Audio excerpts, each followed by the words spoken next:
अमित और कविता भाई बहन थे। कविता बड़ी थी, अमित छोटा। दोनों के माता पिता का स्वर्गवास हो चुका था। कविता एक ऑफिस में काम करती थी। उसका भाई अमित कॉलेज में पढ़ता था। एक दिन अमित ने कविता से कहा, दीदी, मुझे कॉलेज की फीस देनी है, मुझे कुछ रुपए चाहिए। कविता ने कहा, अभी तो मेरे पास पैसे नहीं हैं, कल तक मैं तुझे पैसे दे दूंगी। कविता ऑफिस से एडवांस मांगकर अमित को पैसे दे दी। वह अपने भाई को अफसर बनाना चाहती थी, इसीलिए वह दिन में ऑफिस में काम करती थी और शाम एक घर में काम करती थी। कुछ दिन बाद अमित की पढ़ाई पूरी हो गई। एक दिन अमित ने घर आकर कविता को बताया, दीदी, मुझे बहुत बड़ी कंपनी में मैनेजर की नौकरी मिल गई। अब तुम काम करने नहीं जाओगी। यह कहकर वह जिद करने लगा। हार कर कविता मान गई और उसने काम करना छोड़ दिया। अब वह केवल घर संभालती थी। ऐसे ही समय बीत रहा था। एक दिन अमित ने कहा, दीदी, मैंने कुछ रुपए जोड़ लिए हैं। अब मैं आपकी शादी कराना चाहता हूँ। यह सुनकर कविता ने कहा, नहीं भाई, पहले मैं तेरी शादी करूंगी। जब घर संभालने वाली आ जाएगी तो मैं भी शादी कर लूंगी। कविता ने एक अच्छी सी लड़की देखकर अमित की शादी कर दी। अलका को भाभी के रूप में पाकर कविता बहुत खुश हो रही थी। धीरे धीरे अलका ने पूरा घर संभाल लिया।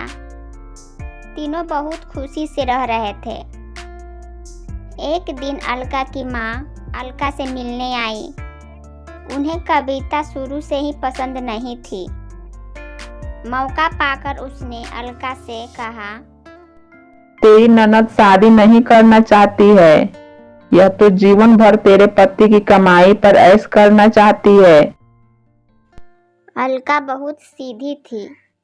यह सुनकर अलका ने कहा, माँ, तुम बेकार की बात कर रही हो। अमित इनके लिए लड़का देख रहे हैं। जैसे ही मिल जाएगा शादी हो जाएगी।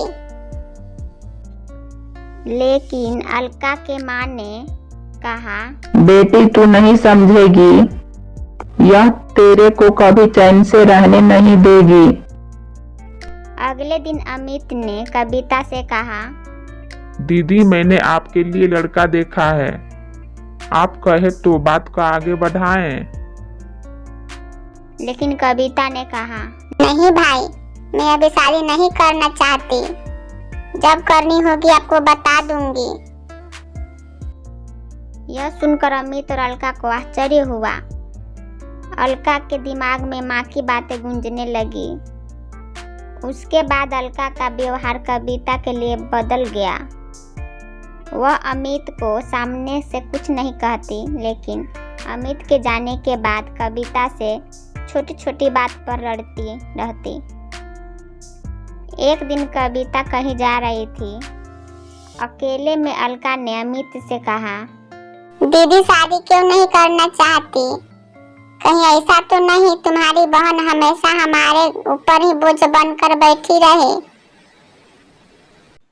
यह सुनकर अमित को बहुत गुस्सा आया। उसने कहा, खबरदार मेरी दीदी के बारे में कुछ कहा तो वे जो चाहेगी वही होगा। तुम्हें पता है, उन्होंने अपना पूरा जीवन मुझे बड़ा आदमी बनाने में लगा दिया। अलका को समझ आ गया कि अमित उसकी बात कभी नहीं सुनेगा। उसने अपनी ननद को रास्ते से हटाने के लिए एक तरकीब सोची।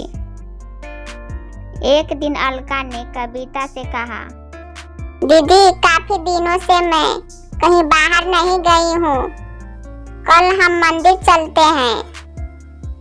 यह सुनकर कविता बहुत खुश हुई। अगले दिन दोनों मंदिर पहुंच जाती है। मंदिर में पूजा करने के बाद अलका कविता को प्रसाद देती है। उसने प्रसाद में कुछ मिला रखा था। प्रसाद खाकर कविता बेहोश हो जाती है।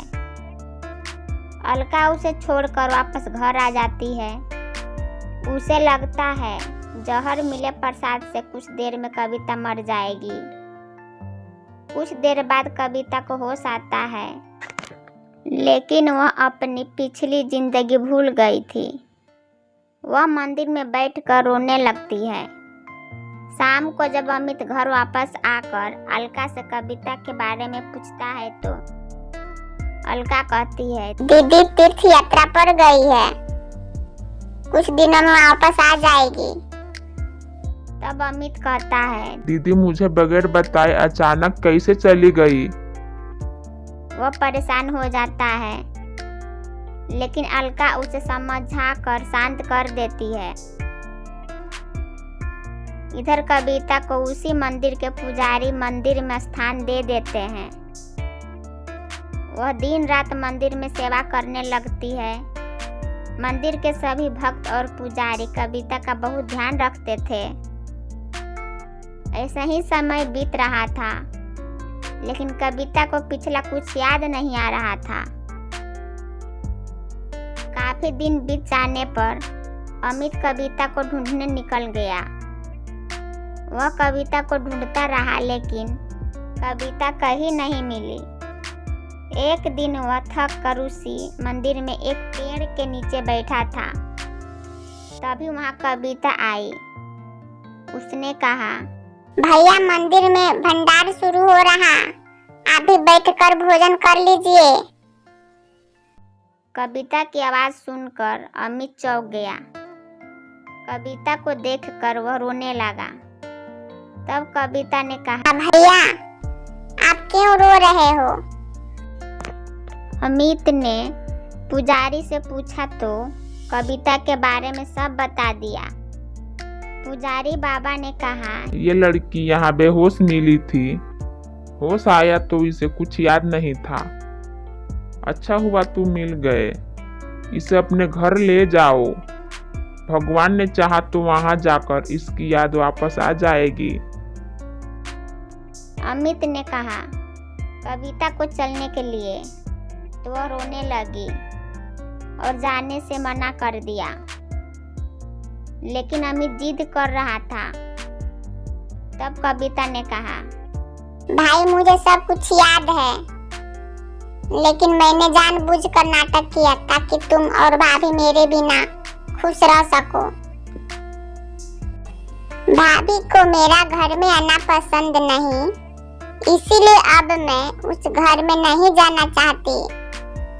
यह सुनकर अमित रोने लगा और कविता से बोला, दीदी अगर आप घर नहीं चलोगे तो मैं भी यहीं रहूंगा। उसकी बातें सुनकर कविता घर आने के लिए तैयार हो गई। लेकिन उसने अमित से कहा, मेरी एक शर्त है, तुम भाभी पर गुस्सा नहीं करोगे। अमित मान गया और कविता को लेकर घर आ गया। कविता को देखकर अलका सहम गई।